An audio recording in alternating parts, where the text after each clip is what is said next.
The 2022 New York Jets season was one for the books, and not in a good way. Sure, they finished with a respectable 7-10 record, but that was only after dropping 6 straight games to close out their year. That's gotta sting. It's hard to tell if the team could have done any better than that, especially when you consider the fact that they started off the season with a 10-3 loss to New England in Week 11, a game that made it loud and clear that their offense just wasn't cutting it. But don't worry, Jets fans, there's still plenty of hope. One thing the team can hang its hat on is its defense, which was the 4th best in the league, with Pro Bowlers like Sauce Gardner, Quinnen Williams, and CJ Mosley leading the charge. Plus, their rookie running back Breece Hall had a stellar season before he got injured. And Garrett Wilson caught 83 passes for 1,103 yards and 4 touchdowns. Not too shabby. But if there's one thing that needed to happen, it was change. And that's exactly what did end up happening shortly after their season failure. It looks like the New York Jets are changing up their offensive game plan. After 2 years of coordinator Mike LaFleur being with the team, it was announced that he and the Jets have mutually decided to part ways. This news comes after a season that ended on 6 straight losses and ranked 29th in points per game and 25th in yards per game.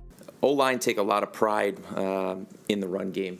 You want to see a extremely happy group come into a locker room after an O-line's rushed for 175 yards and got a win, 200 yards.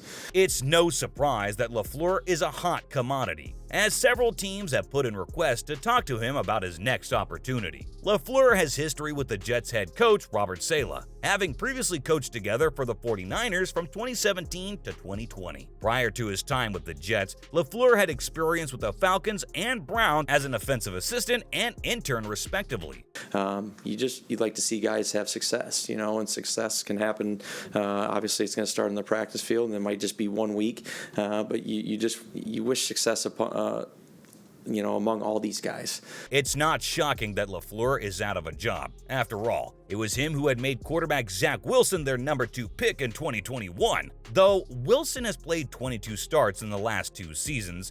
Yeah, it is, and that's why I got to look myself in the mirror. I got to go back and I got to watch this tape and you got to be hard. You got to be hard on yourself and just say, why are we not moving the ball? And that starts with me. What am I doing? He's still got a lot to learn with only 4,022 yards and a completion rate of 55.2%. Yikes! LaFleur was very understanding about the news, claiming that every coach is going to be fired at some point in this production-based business. He's right. No one can escape the cycle of getting fired and rehired. On that note, I'm sure we'll be seeing LaFleur on a new team very soon. Who knows? Maybe they'll do better than the Jets. We'll have to wait and see. But after this horrendous season, it doesn't seem like a lot of people are going to be sad about his departure. Despite all that, the Jets needed to do way more than just fire their offensive coordinator. They need to find quarterbacks. The Jets' need for a franchise quarterback is glaringly obvious. After the way things went with Zach Wilson and Mike White last season, it's not hard to see why New York needs someone better under center. But who should they bring in? Well, there are quite a few potential options. Jimmy Garoppolo might be the most logical choice. He and Jets head coach Robert Saleh worked together in San Francisco, and Jimmy is the type of quarterback who could get the job done without having to throw the ball over the field.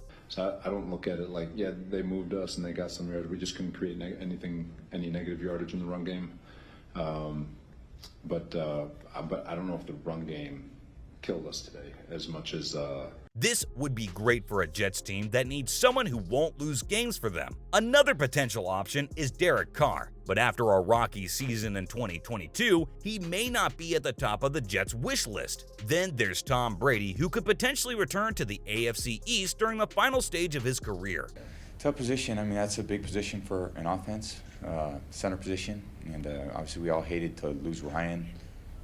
The extent of that, we're still trying to figure out, but it's going to be a while, and It might seem impossible, but considering how much drama Brady has made with the Patriots over the years, you never know. Whoever they get, the Jets need to make sure it's someone who can be a true leader and help them turn things around. The good news is that there are plenty of talented veteran quarterbacks out there who should be able to do just that. Now, all New York needs to do is find one. It'll definitely be an interesting offseason for the Jets and their fans, that's for sure. But finding the right quarterback will only fix just the top part of the Jets' problem. In reality, they need to completely overhaul their offensive lineup. It's no secret that the Jets' offensive line needs a major upgrade if they want to become successful next season. Elijah Vera Tucker and Laken Tomlinson may be the only two linemen who are set to start for New York in 2021, but it'll take more than just those two players to build an effective line. The Jets have their eyes on Peter Skoronski from Northwestern, and many experts believe he could be their target with the 13th overall pick in April's draft. The 6'4", 315-pound Skoronski was a unanimous All-American and Remington Pace Offensive Lineman of the Year last year, so he would be an excellent addition to the Jets roster. However, if the team wants to really make a splash, then they could look into Chiefs left tackle Orlando Brown Jr.,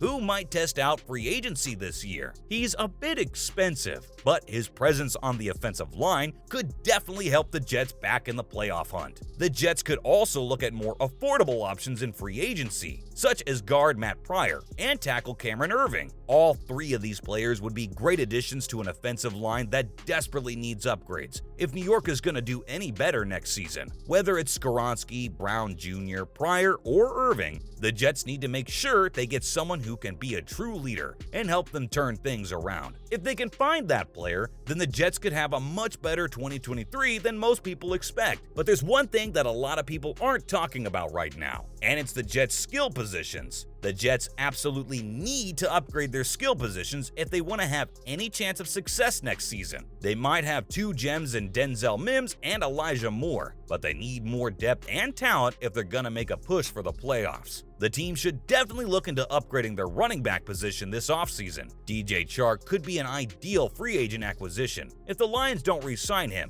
and Juju Smith-Schuster may be another option if he's allowed to hit the open market. If they want to make a splash, then they'll have to consider signing Kareem Hunt or Jamal Williams. Josh Jacobs is another possibility, but it would take a lot of money to bring in the league's reigning rushing champion. The Jets should also look into drafting one or two receivers in April. Zay Flowers from Boston College is an intriguing option as he caught 12 touchdowns for the Eagles last fall, while Josh Downs and Jalen Hyatt from North Carolina and Tennessee are two other Day 2 prospects who could help bolster the Jets' pass-catching core. Downs hauled in 11 touchdowns and 94 passes last season, while Hyatt hauled in an impressive 15 touchdowns to help lead the Volunteers to an 11-2 record. It's going to be a busy offseason for the Jets, and they need to make the right moves if they want to get back in the playoff hunt. There are plenty of exciting options out there, and with a little luck, the Jets could find themselves in a much better place come September. Do you think the Jets can bounce back from this? See you in the next one.